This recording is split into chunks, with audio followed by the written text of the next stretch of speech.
CH3OH. CH3OH-da sigma rabitəni hesablayaq. Ümumi sigma rabitə. Hidrogenlərin sayı 4, oksigen, karbon-oksigen arası 1, eləyir 5. A-nı 5 tapdım. Karbonların hibrid orbitalı 4'dür. Burada 4'əni pozuram. Çünki bir dənə karbonumuz var. sp2 birləşmə halındadır.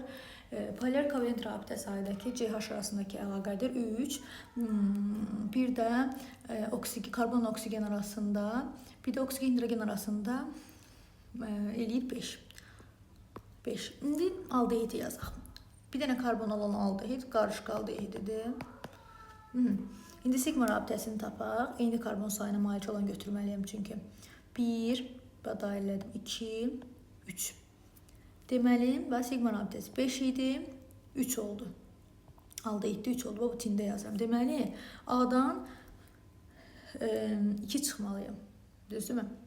A-dan 2 çıxmalıyım. Ona görə bu ifadə yanlışdır. Sonra polyar kovalent rabitəni hesablayaq. Polyar kovalent rabitə 1, yenə 2. Burada pi və sigmanın ikisini də götürürəm. Olur 4. Deməli, polyar kovalent rabitədə 1 vahid azdır. 4. Yəni C çıx 1. Yazıbdır. Polyar kovalent rabitə C plus 1 yazıb. Yox. Yanlışdır. Sonra deyir ki, karbon atom hibrid orbitalların sayı. Hibrid orbital burada sp2'dir. 2 qat rabitə olduğu üçün. Bizdə 2 qat olduğu üçün 3 eləyir. Deməli, 4 çıx 1 eləyəcək 3. Deməli, yalnız 2 ifadəsi doğru sayılacaqdır. Bildinizdə niyə yalnız 2? Çünki sp3-ün üstləri cəmi 4 eləyir. Bizdə də bu aldehiddə sp2-dir. Üstləri cəmi isə 3 eləyir.